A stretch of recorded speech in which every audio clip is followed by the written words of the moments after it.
This is Karttika class number 1, October 28th, Maharaj Purnima, Ashwin Purnima, Maharaj dance, Sharad Purnima, October 28, 2023, and the subject we're discussing is Sri Radha and Her Manjaris.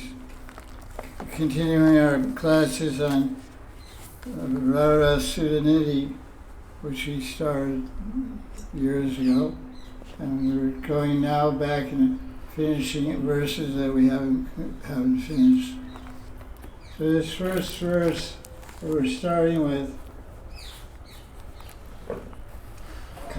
is kind of acting like a Mangal Charana, auspicious beginning of a book or a play or an event by offering prayers to Rishdevata or prayers to the contents of the book, or prayers to the previous acharyas and Guru Parampara. It's called Mangala Charana, create auspiciousness. So this is verse 81 from Radha Ras Sudhanidhi. What the subject matter of this verse, it glorifies those that give up everything. They give up everything to meditate on Radharani. In other words, it basically is glorifying the Tyagi sadhus and any devotee, man or woman, who gives up the world to practice Ragnuga Bhakti with the sole intention of attaining the eternal service of Radha and Krishna in the kunjas of Vrindavan. Jai Radha Madhava Kunja Bihari.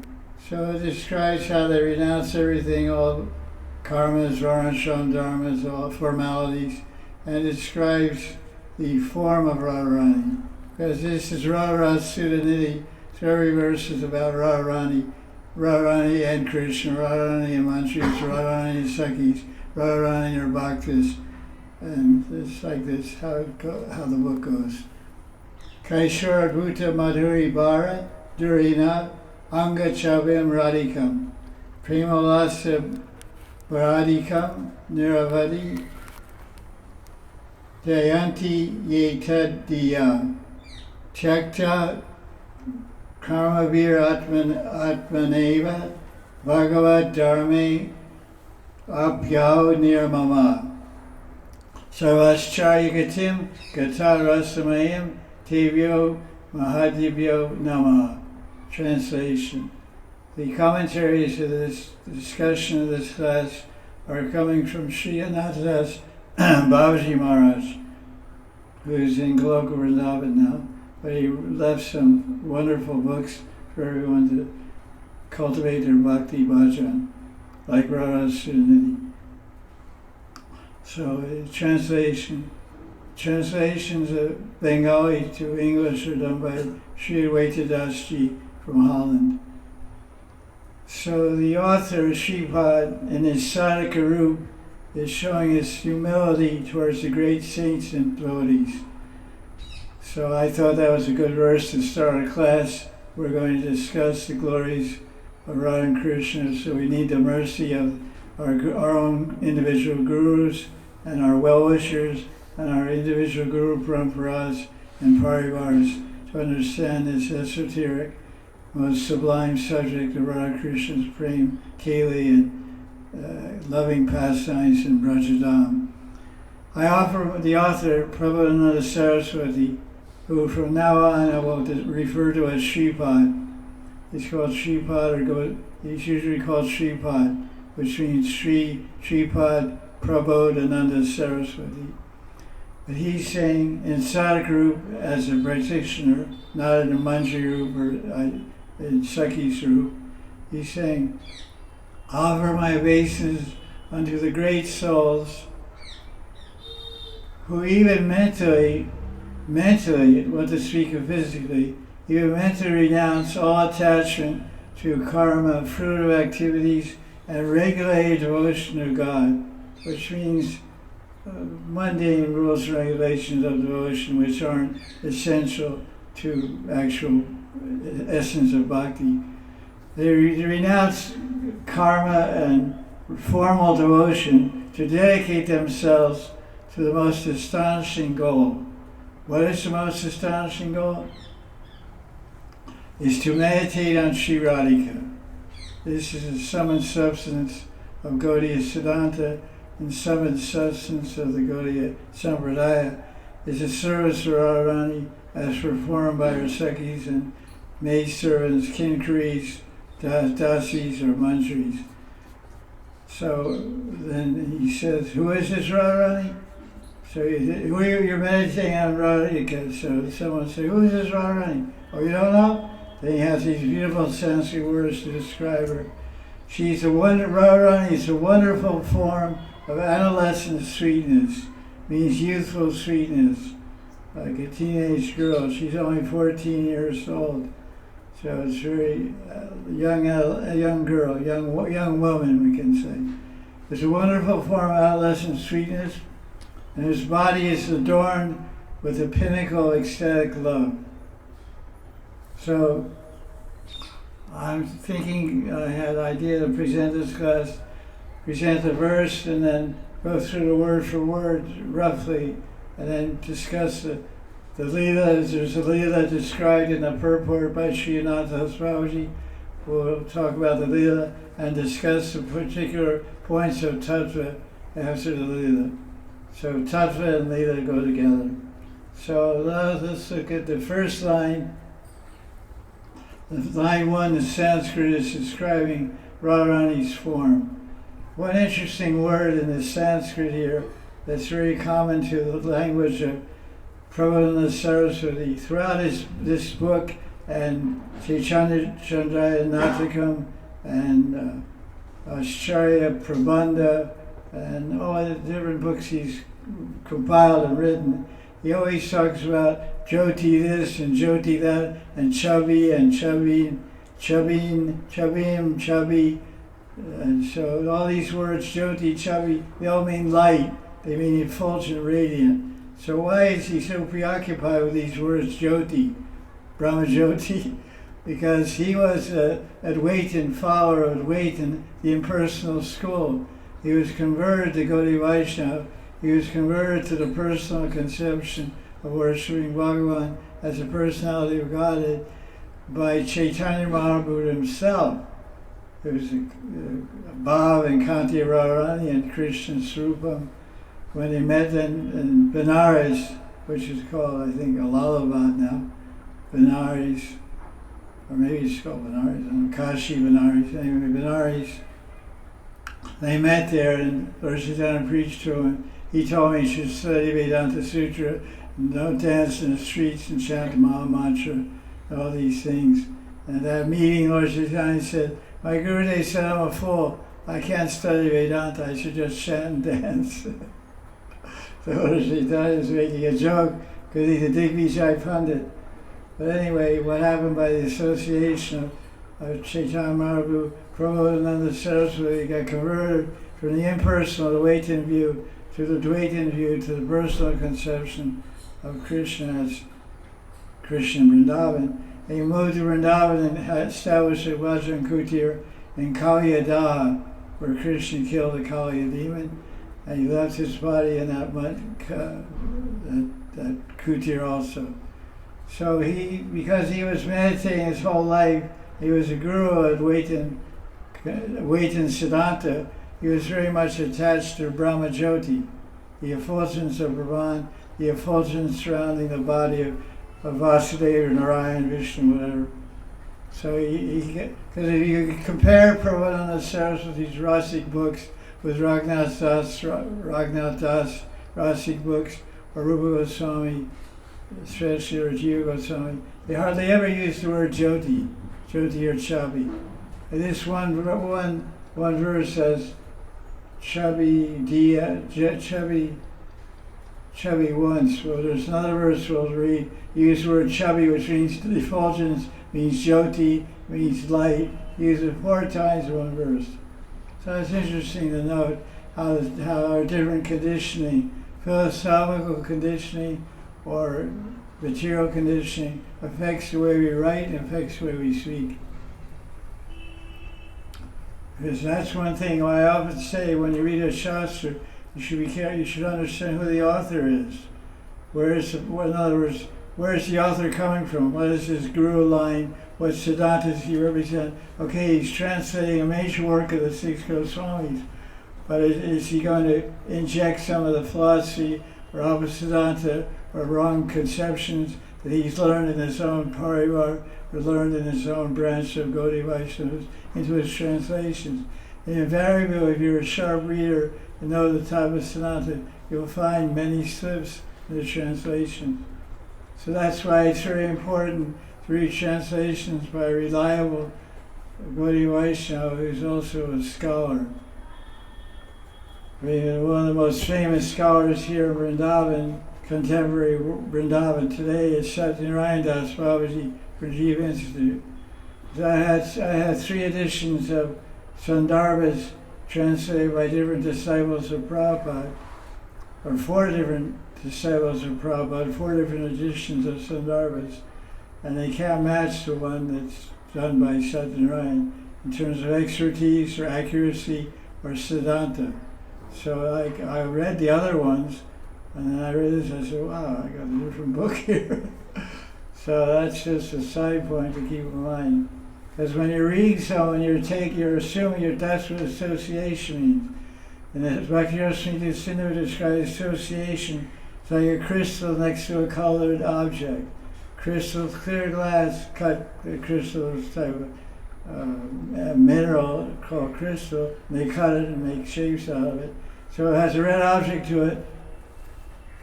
All the facets of the crystal are showing that red color in its own body, with its own transparent body of crystal becomes red color.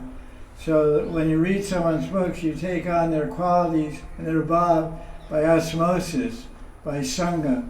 Sangha means what? Sangha means association.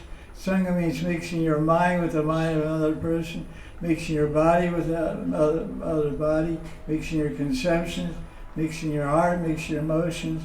This is a full understanding of Sangha. So on one level or another, in the definition of Sangha, when we read some author's books, we're taking on his qualities, emotional qualities, mental qualities, intellectual qualities, or physical qualities. So one should be very choosy in particular.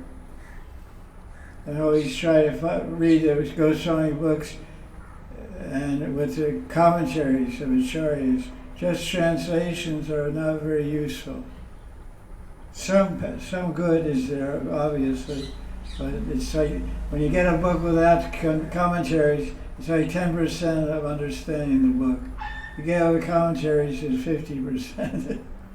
The other 50% is by swarti, by revelation, by the mercy of Krishna. Atachi Krishna Namadi na bhavet gremindri sevamake jivara swayam eva spuratnina. So you begin to serve with your senses and mind, indriya and your man, and Krishna is pleased with your attitude and pleased with your sadachar, and your abhiman. Abhiman is your attitude, and sadachar is your behavior. Then Krishna gives you swarti of the subject matter. You have realizations and understanding of the deep meaning and deep context and purpose underlying all the teachings that you're reading.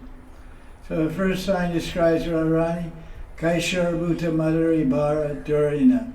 She has a Bhuta Madhuri, she has amazing sweetness, and not just Madhuri sweetness, Madhuri Bhara. Bhara means heavy, thick, condensed. She's filled with sweetness. And Durina means ample, means she's like fully sweet. That's why she's called Madhurya Rupam.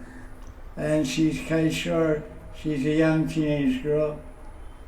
Anga Chabim. Anga Chabim means her form is very effulgent, very radiant. This is the person I'm worshiping. This is my Radhika. She is the supreme worshipper of Krishna, and I'm the supreme worshipper of Radharani. Prabhodananda Saraswatipad. Then in the next line he describes that this is the form of the person. She has a very sweet form. She's a teenage girl, and she's concentrated and condensed sweetness very effulgent. What else is she? He says, second line, prema lasa bara adikam niravadi. Niravadi means moment to moment, constantly. It means moment to moment. Adikam, extra, additional, bara, heaviness, depth, ulas.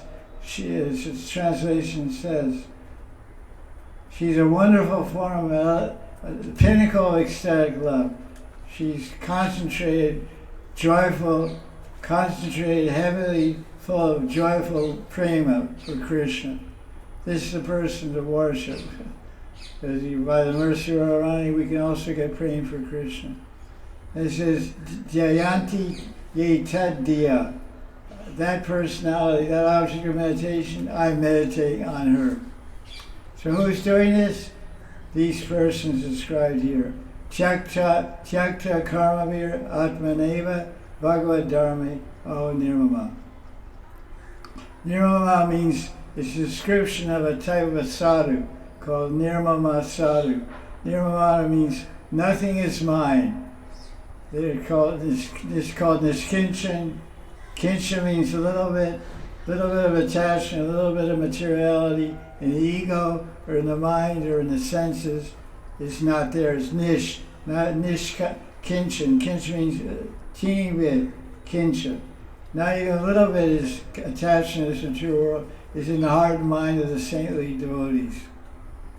So nirmama means not any kind of mamameti, possessive feelings, I am mine. I am this body, this is my house, this is my place, this is my country, this is my mother, wife, sister. They're nirmama. Oh, the nirmamas, they've given up all karma and all Bhagavad Dharma. Bhagavad Dharma in this sentence refers to Vaidhi Dharma, or what we call Vaidhi Sadhana. That's how the translator, Ananda Babaji, understands this Bhagavad Dharma. It's ordinary Dharma, ordinary religious practice are performed to worship Bhagavan. Bhagavad Dharma to worship Ramachandra. Bhagavad Dharma to worship Vishnu. Bhagavad Dharma to worship Krishna. Well, what is this Bhagavad Dharma? This isn't Bhagavad Dharma, this is Shakti Dharma. It's not about our Dharma, our object of worship is Shakti. It's Prem Sruparini Radharani. So this is unheard of. All the worship is Vishnu, no one worships Lakshmi independently, separately. No one worships Sita Devi independently, separately from Ram. It's always Sita and Ram, Lakshmi and Narayan. But Gaudiya Vaishnavas, we worship Radharani separately. And even when we're worshiping Krishna, we pray, Krishna, I'm worshiping you. Why am I worshiping you? To get your mercy so I can get Radharani's kripa. There's a verse like that in the same book, verse 259, Radha Ras Sudhanidhi. Verse 259, Prabhodananda Saraswatipad says, I chant my Diksha mantras, I chant Harinam Sankirtan, I go to Kirtan Melas and Bhakti Fest, and I study the Bhagavatam, I worship a Murti of Krishna, I live in the holy Dham of Krishna, Krishna Dham, Hardwar, well, probably live in Navadvip or Puri or Vrindavan. I do all this puja, the worship of Lord Krishna. Why? Was my manobishtam. My manobishtam is Radhapada dasi. Radhapada dasi eka abishtam. My one and only cherished desire is to attain the service of the sweet lotus feet of Radharani. So I'm saying Gopal mantra, Kam Gayatri, Hare Krishna Maha mantra, reading the Bhagavad Purana, which is all about Krishna, and worshiping a Murti of Krishna, and praying to all of them and doing all that to get the mercy to become eligible to become a dasi of Radharani. This is the teaching of Six Goswamis and Chaitanya Maharaj. So these type of persons, they've given up all their ordinary karma, and they've been possessed, they've been possessed and captured and captivated by an extraordinary goal of life. Param Gatem is not for them, not Vaikuntha Mukti in 4 different varieties. Sulokya Mukti, Saraswati Mukti, Srimati Mukti, Srubi Mukti. The goal for them is Sarvascharya Gatim, Gati, of all the possible destinations and goals one can attain. Sarva Gati, all the goals. There's one that's called Ascharya. The word Ascharya in Sanskrit and Hindi means the same thing. Ascharya means astonishing. Wow. Like what is your goal is to become a 12-year-old girl? Worshipping Radharani? That's pretty astonishing. No, that's the reality. That's the Param Gati. That's Ascharya Gati. You have Param Gati, okay, all glories to your Param Gati, Vaikuntha Prapti, or you want to go to Swarga, that's even less of a Param Gati, but that's Mukti of sorts, Swarga Mukti. You want to go to any Vaikuntha, but we don't want that, we want Ascharya Gati, the astonishing goal, those lotus feet. Mahadevyo Namah. That I'm spending my time meditating on that. So now let's see what's in store in the verse here. What jewels of wisdom and sweetness that will be revealed to us by Sri Ananta Babaji Maharaj. He describes this verse, he takes it to mean this. This verse describes the great devotees who always meditate on Sri Radha.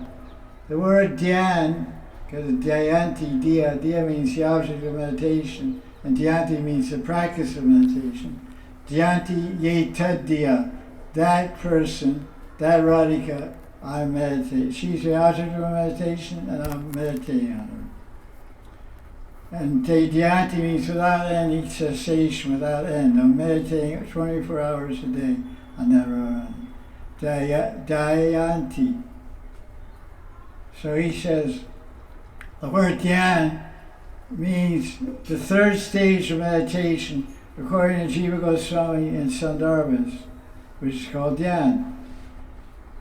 Which in this, what is dhyan? It means one specifically meditates on the forms or leelas of Radha and Krishna.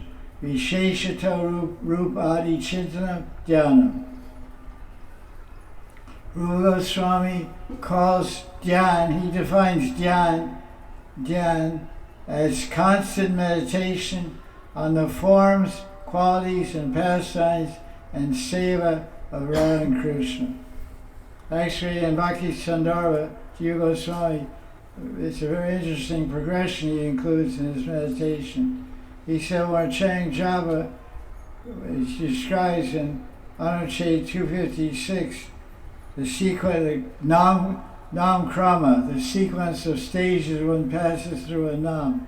So he says first you chant the name until you realize the name is not different from Krishna. Binata namanamano. There's no bina, no difference, no separation between the person and the name Krishna. The name is the person, person is the name. That's the first. And the second understanding will manifest from chanting Hare Krishna, the form of Krishna. So he explains it in Sandarbha. First you realize the name is in Krishna, the form is Krishna, the qualities of Krishna. Then usually we say Nam Rup Guna Lila. But he doesn't say that. He says Nam Rup Guna Parishad. Nam Rup Guna Parishad Lila. So first, which is the high stage of chanting Hare Krishna, maybe you can say the stage of Ruchi, Asakti, and those high stages. To realize these stages doesn't come overnight. So he says, you realize the form of Krishna, then the quality and the qualities, and then the associates of Krishna. You have a revelation about the Sakis and Manjaris, Rupa Manjari and Tulsi Manjari, and Lalita Vishaka and Radharani, and Sridhar and Subal and Balaram and Yashoda and Nanda, and Kirtida and Vrishabhadra and Ananga Manjari and the whole dynasty, the whole Parishad, and all the Nitya Parishads. And then Leela, because the Leela doesn't work without the members. You can't have a movie without actors. Actors and sub-actors, main players and secondary characters. So enter Leela and meditate in Leela. That's the last first you get your Baba in place, get your names in place, understand the qualities of the players in Leela, understand their Babas and feelings and sentiments, and then get the mercy of all the associates and familiarize yourself with them. That's why our Rupa and Raghunath gave us key books to study, to learn about the associates. What are those key books to study? Rajavilas Stava. Hello? Yes. Rajavilas Stava, Stavali, one poem from Stavali called Rajavilas Stava, about all the Rajvasis. What's another one? That's by Das Goswami. What's the book by Rupa Goswami? Radha Krishna Ganodesh Deepika. Radha Krishna Ganodesh Deepika. These are the two handbooks for the family members of Krishna and Radharani. So we have to become acquainted with them. Read those books and understand all of it as much as we can. So when I read the Leela, well, oh, she's the grandmother, she's the uncle, this, that.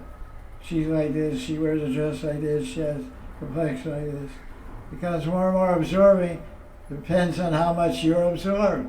How much this world, this reality becomes your real world and your real reality. Now our real reality is what color shirt am I going to wear tomorrow? What color dress am I going to wear? That's also reality, but it's not a very high reality. It's very basic. Food, clothing, and shelter are basic. Every animal has food, shelter. They don't have to change their clothes. They have lifetime clothing. So we're more fortunate if you're an animal, you don't have to worry about shopping and changing your clothes. You wake up with stripes, you go to sleep with stripes, you're out all day with stripes. You don't want stripes, you want polka dots, then you get another animal body of polka dots. A leopard, I become a leopard. Leopard has polka dots in it. Yeah. You want stripes, you're tired, you want polka dots, you have to be a leopard. You want to be solid color, you have to be a lion. You like black things and black people, you have to become a Black Panther. That's a little bit of a joke. Anyway, there's different strokes for different folks. But this is the thing. So he's talking about meditation. So I'll just give a little review here of meditation. He mentioned that, so I added to the commentary of my Shiksha Guru, Sri Anandadas Babaji Maharaj. Because Jiva Goswami, he mentions how he says this is the third stage of meditation. So what are the first two stages of meditation? Dhyana is the third stage. So the first two are Smaran. It's called 5 stages of Smaran. Smaran means remembrance, and meditation, Dhyana and remembrance are actually different situations. But the object is the same. The object of Smaran is the same as the object of meditation. I'll explain the difference. Smara means occasional recollection of a particular person or concept. So occasionally remember Leela of Krishna and Radharani. Occasionally remember their forms. That's called Smaran. Simple meditation. And that gets more concentrated, we get more focused. We withdraw our concentration from our senses, we withdraw our concentration from our active mind and our active mind and our inactive mind. Inactive mind is subconscious mind. We withdraw our attention from our conscious mind and the unconscious mind. And we fix it as much as possible on one object, means Radha Krishna Leela. That's called dharana. The word dharana means holding. Hold your mind. Hold your mind. What can hold your mind? Form can hold your mind. Sound can hold your mind. Grab your mind. Like you hear a sound somewhere. Boom! Your head, everything goes that way. What's that? All your attention goes there. So the form of Krishna, the sound of Krishna's flute, that can all be objects of dharana. That's why Krishna is called Murli Dhar, Vanshidhari. He's holding a flute. He's holding a Murli. He plays that Murli. What does it do? What does Dhara mean? Catch. kidnapped. So Krishna plays the Murli, Dara. Dara means holding. One who holds the Murli is called Murlidhar. One who holds the plow is called Haladhar. Hala means plow, Balaram. One who holds the Vansh is called Vanshidhar.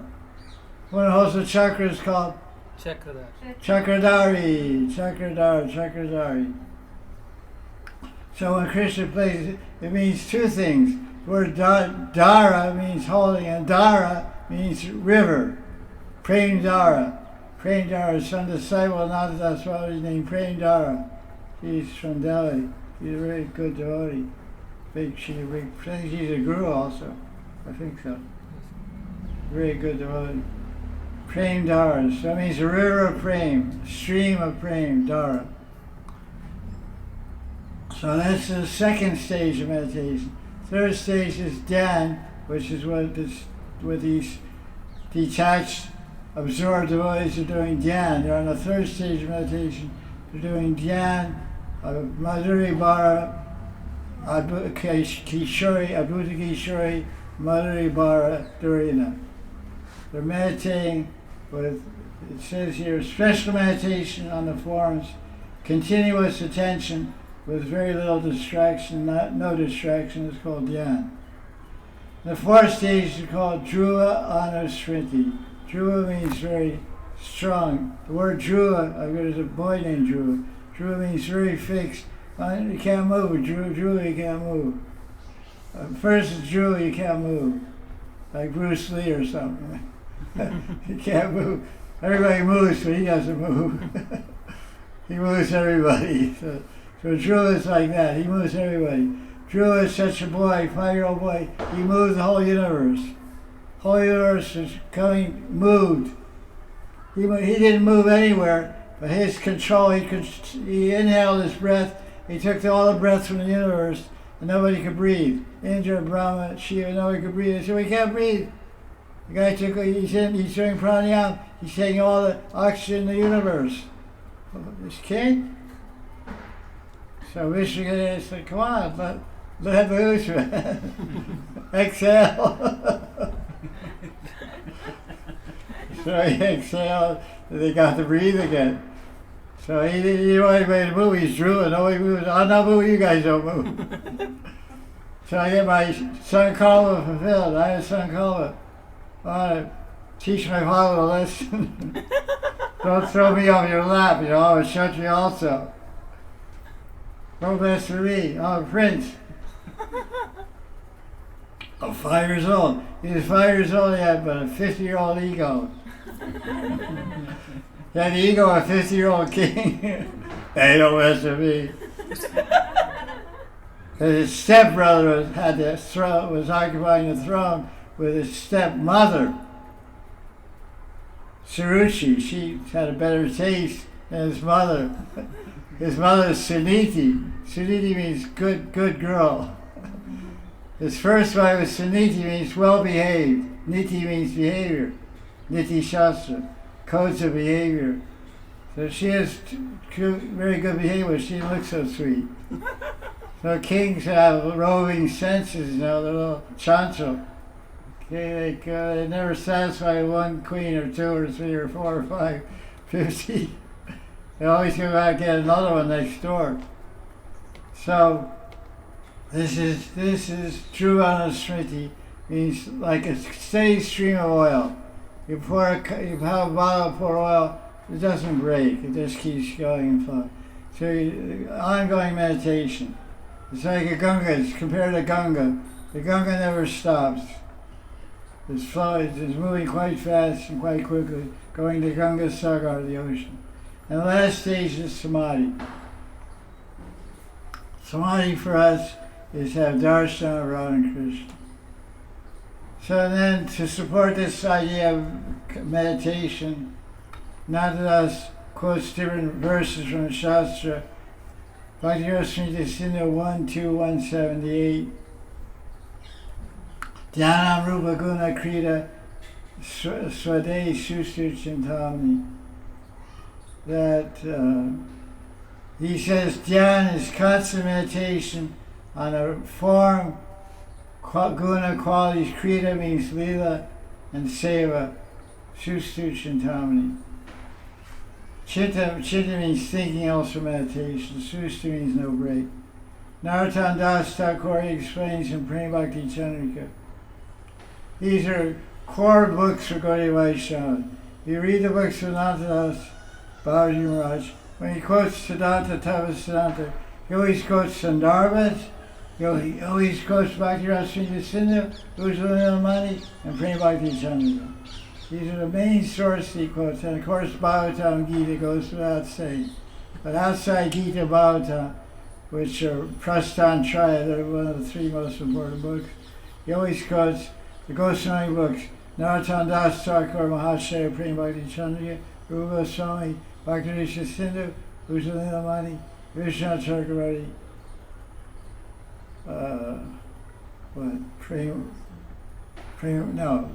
Vishnu Chakravarti, whatever, commentaries, whatnot, Prema Bhakti Chandrika. So, and he also translated Prema Bhakti Chandrika with commentaries, another fantastic author.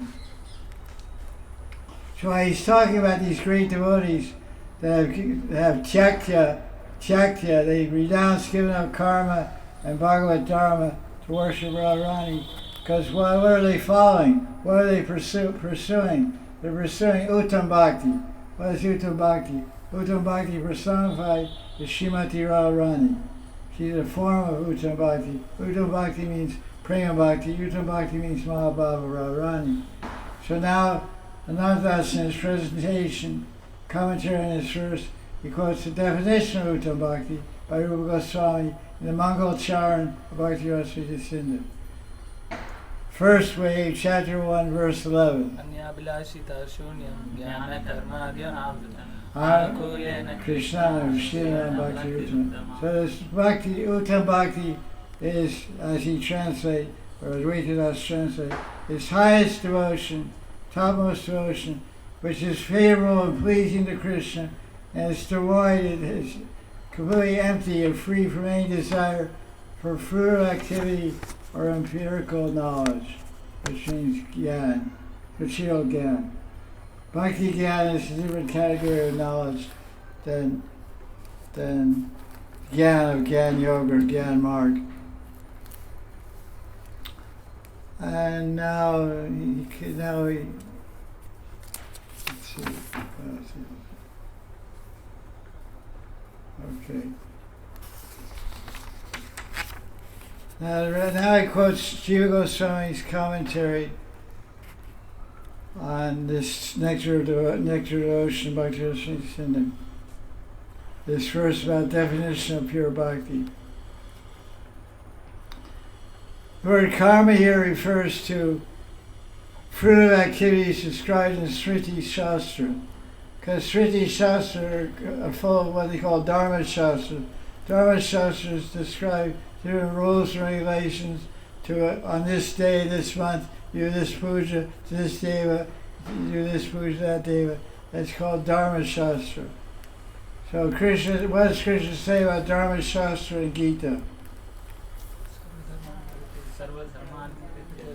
Sarvadharman Prityaja Mamekam Sharanam Hamtam Sarvapapayo Moksha Shrimasucha. 18th chapter of Gita, 66th verse.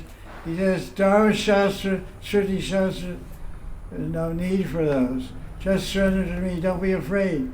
Because people, if you're Indian, you're very afraid to violate the Vedic injunctions. Prabhupada said in one tape, Indian culture was such that if you told someone something, you should fast for Ekadasi. The person would say, why? Is it a Vedic injunction? Yes, it's a Vedic injunction. Vedic injunction means Shastra Vidhi. Shastra Vidhi means Vedic injunction. Okay, yes sir. They would dutifully follow Vedic injunctions. Now, no one cares. Eat, drink, and be merry. Have a good time. Enjoy yourself. But that was then and that was now. But I'm more then than now. So old is gold, they say. So because in the verse it talks about giving up Bhagavad Dharma, so he describes that they're absorbed in the highest meditation of Radharani, so they far exceeded ordinary Bhagavad Dharma. Now they said a check to our karma. They've also given our karma. So systematically and very intelligent, Babaji Maharaj describes about karma here. Because Rupa Goswami says, defines pure bhakti as free from karma. So karma, I read that. But this, because there's, in the Sriti Shastra, Dharma Shastra, there's something called Nitya Kritya. Nitya Kritya means daily duties. Daily duties. And in the morning you offer Surya Tarpan, and then do this at sunrise, and chant your Brahma Gayatri, facing east, and all these things. Surya Tarpan means you take a copper lota, tamra lota, and you offer pani to the rising sun.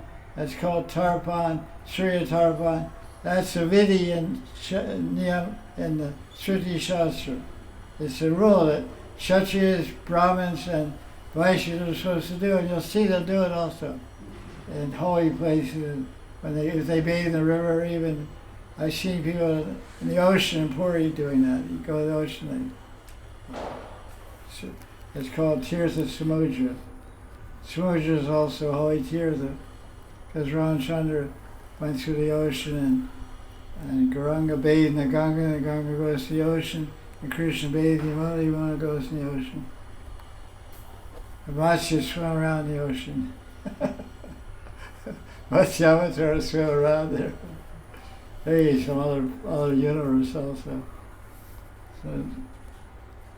So he says, so there's Nitya Kritya, there's mundane Nitya Kritya, which is prescribed in Dharma Shastra, which is good to get which if you follow that, you get a good birth, good human birth next life. That's one thing. Or you can go to Swargaloka, that's another thing. But if you want to go to Vaikuntha, you have to follow Bhagavad Dharma. So the Dharma Shastras don't really teach Dharma Shastra. Don't really teach Bhagavad Dharma. Bhagavad Dharma is taught in Upanishads and Puranas. Puranas, Upanishads, Mahabharata, Ramayana, they teach Bhagavad Dharma. But so in Bhagavad Dharma, there's also Nitya Kritya. So there's one mundane Nitya Kritya and transcendental Nitya Kritya. It's daily activities. What are daily activities for followers of worshippers of Radha Krishna? What are they? You don't do any? Reading Bhagavatam. Nityam Bhagavata Sevya. You ever hear of Tulsi? Yes. What do you do? Every day? Nothing. Give Eat it. You eat Tulsi, that's all. Wow, sorry. Okay, that's good. There's just water on Tulsi, one drop, not drown her, but just one drop. She likes dry, not too much water actually. She's a very dry type plant. Water, offer prayers, offer arti. My guru told me to offer prasad of Krishna to Tulsi. Prasad arti, prasad incense, prasad ghee, prasad mala, prasad flowers. That's how we do. In our parivar, that's how we do Tulsi Puja. Because she's a Sakhi, and Sakhis always take Radharani's prasad, Krishna prasad. So first you offer Krishna, the Bhoga, or the Arti to Krishna, and then Radharani, Sakhis, and like this. So in that line of offering the Sakhis, over to Krishna, Arti, Radharani, Sakhis, and over to Tulsi, because she's a Mantri, she's a Sakhi. She's a Priya Sakhi. She's Krishna Stayadi. She has more affection for Krishna than Radharani. So we offer her Krishna Prasad. She doesn't want Bhoga. But people that do Bhoga, those in Vaidhi Mark, they offer Artik every day. Tulsi, that's okay. If you're bound by the rules of Vaidhi and controlled by Vaidhi, you follow that. But you're following Rag Mark, there's a different conception, different viewpoint based on a different tattva. More refined understanding of the identity of the people you're worshiping. Both are perfect. One type of worship takes you to Vrindavan, one type of worship takes you to Vaikuntha. Vaidhi sadhana takes you to Vaikuntha, Raganuga sadhana takes you to go to Vrindavan. So if you're following Ragmark and your guru told you to offer Amaniya to Tulsi, then you follow your guru and offer Amaniya. Because when you go to the spiritual world, you worship Tulsi, you worship Mahanidhi there. As your Guru they tell you. So here, as above, so below.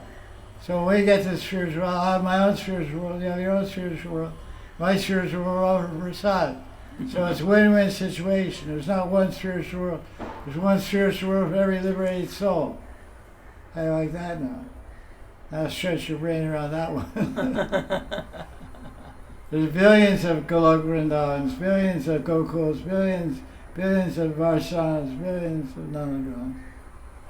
There's more every second. Now, just 5 seconds will be a million, 200 million. Because they're infinite. No limitation there. That's the word Vaikuntha means. What does Kunta mean? Word Kunta in Sanskrit means limitation. Vai means without limitation. You can't live, every Leela is eternal, every second of Krishna is eternal, every personality is eternal, and ever expanding.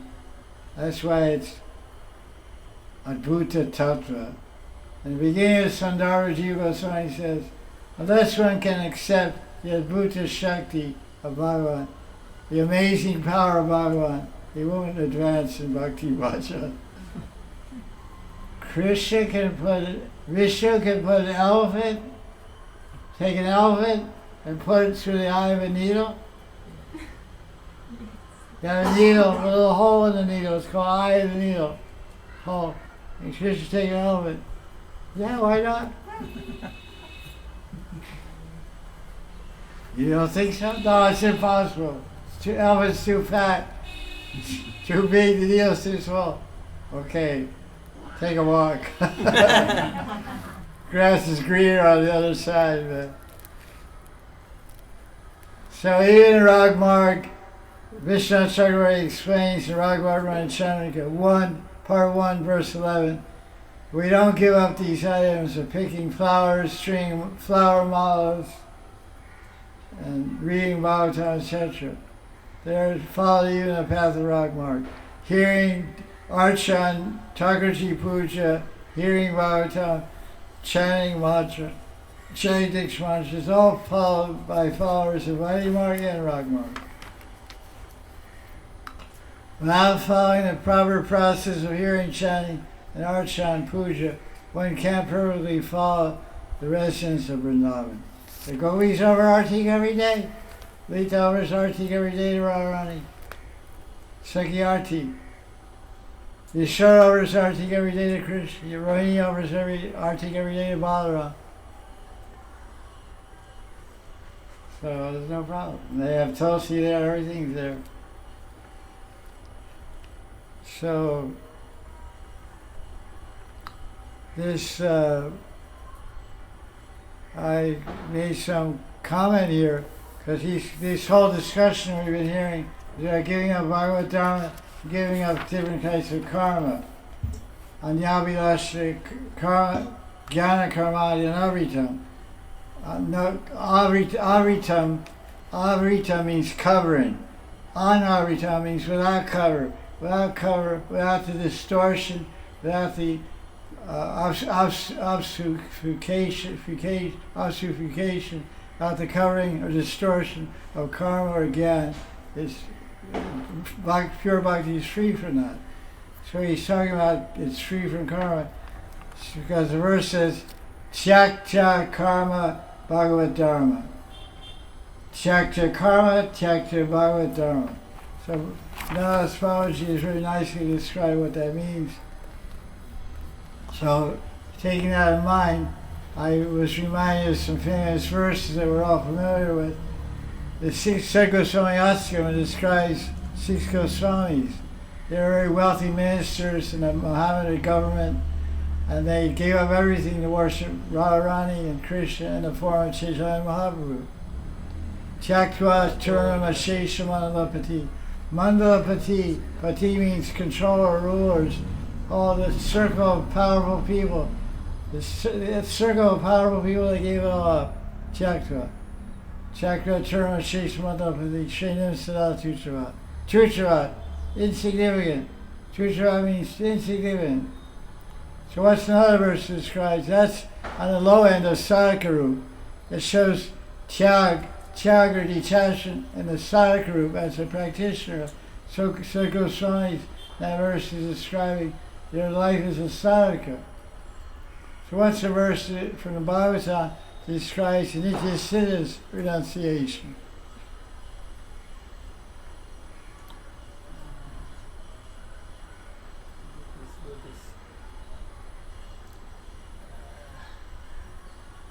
Begins with Ya. Uddhava Mahashaya's prayers in Brahmar Gita, chapter 47, 10th canto. Yadustya jam, swajana, aryapacham jahitva, vajramakandam padavim,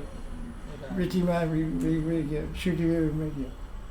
So there Uddhava Mahashaya is glorifying the gopis of Vrindavan as being great tyagis. They're great renunciates. It says dushta tyagi, dustyaja. Dus comes from the Sanskrit mul dur. Dur means difficult, hard, impossible. Impossibility is dur. Dur means far. Durbas. Durbas means living far away, Durbas. Durvasa, that's not, it's Durva. He ate Durva grass. That's a different thing. Durvasa Muni, he was the original wheatgrass guy. He didn't take wheatgrass, he took Durva grass juice every day. Okay. Gilloy juice. So, Dushyajam, very difficult to give up. What they gave up, they gave their people. Swajana. Swajana means my guys, my jana. Who? Husband. You think, what's that? That's everybody's like, that's not hard. What's so hard to give your husband or wife? Well, 5,000 years ago, it was pretty impossible. It was impossible to do. Give up a husband, give up your father. Yeah, your mother-in-law and father-in-law, that's not hard. Mother-in-laws and father-in-laws you can give up easily. They gave up everything. To worship the Lord Sri Makunda. So this is the ultimate perfection of tyag, of renunciation. The ultimate yogis, the ultimate tyagis, the highest tyagis in the universe are Braja Gopis. Let's try to finish this verse today. This last point of the purport, Radha Maharaj explains the results attained, result of attaining prema and Raganuga Bhakti Sadhana. This is how he concludes the verse, because the verse is talking about the Ashaya Param Gatim. Sarvashaya Param Gatim. Excuse me, Sarvashaya Gatim. Of all possible goals, Sarvam Gatim, Ashaya, the most astonishing one is to attain the praying state of Radharani. So this is the goal for Ragmar Sadhakas. So he says this is what happens. Because actually, the goal is, everyone says, you chant the holy name of Krishna and avoid these 10 offenses, and you'll attain Krishna prema. Everybody says that Mandir ISKCON. I was there for a while, 3 yugas, and they say anyone who chants the holy name by avoiding these 10 offenses will attain Krishna prema. That's a good idea. That's true also. That's definitely true.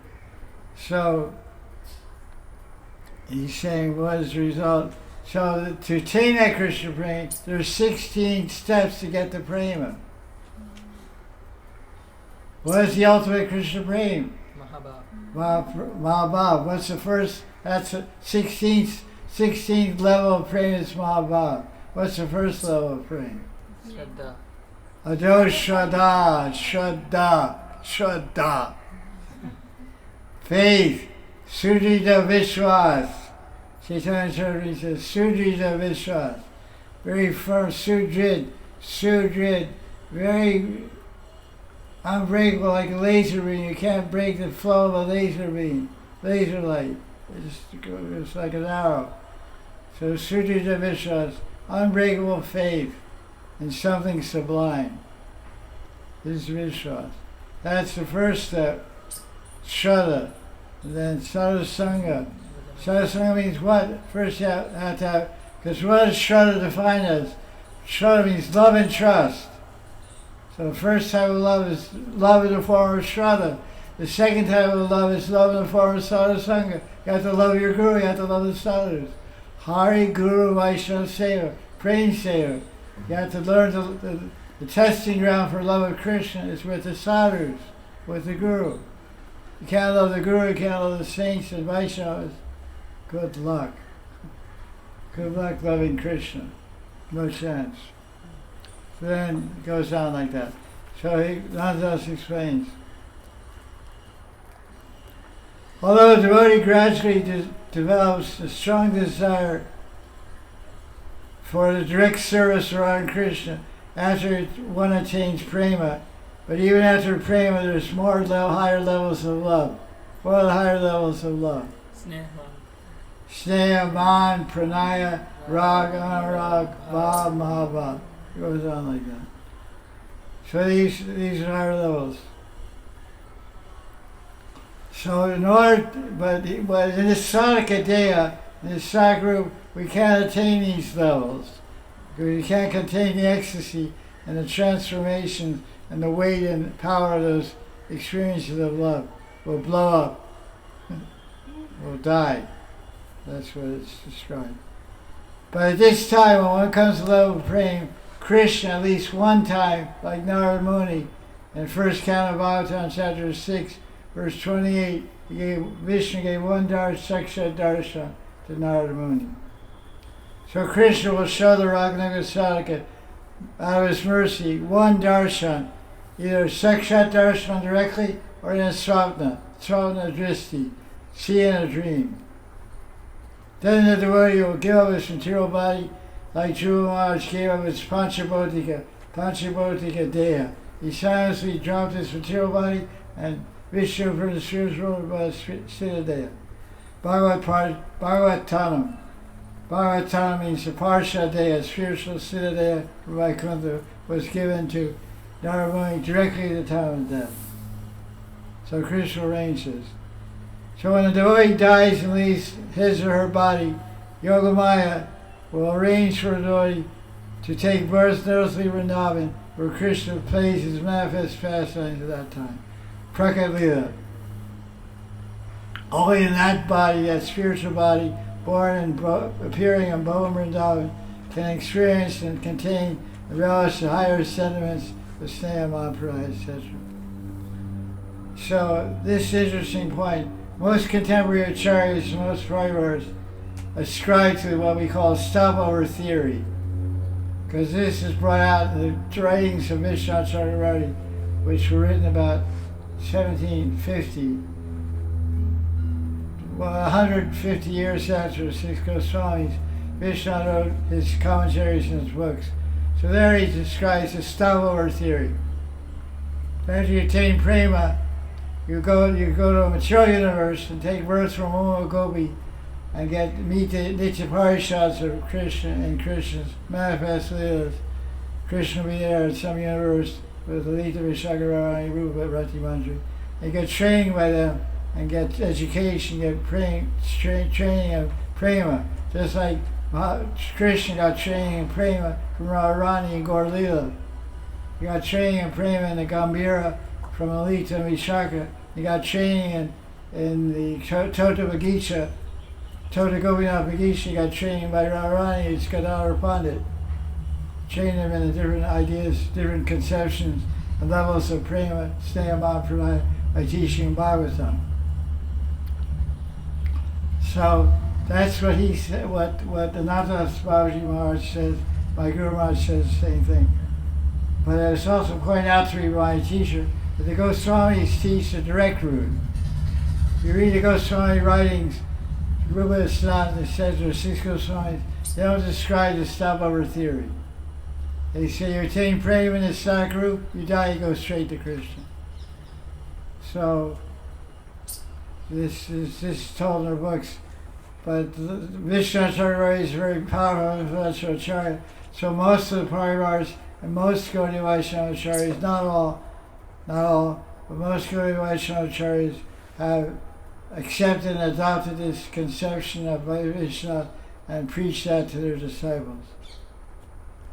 I leave it, go with it. 5 more minutes, we're ready to go. Jai Govinda. Jai Radhe. Jai Govinda Ji Ki Jai. So I think that's it. We're out of time, actually over time. We'll read the verse again tomorrow and go on. Read the verse again with a different translation tomorrow and go on to the next verse. Radha Ras Sudhanidhi ki jai. Prabhodananda Saraswatipad ki jai. Babaji Maharaj ki jai. Jai Jai Sri Radhe.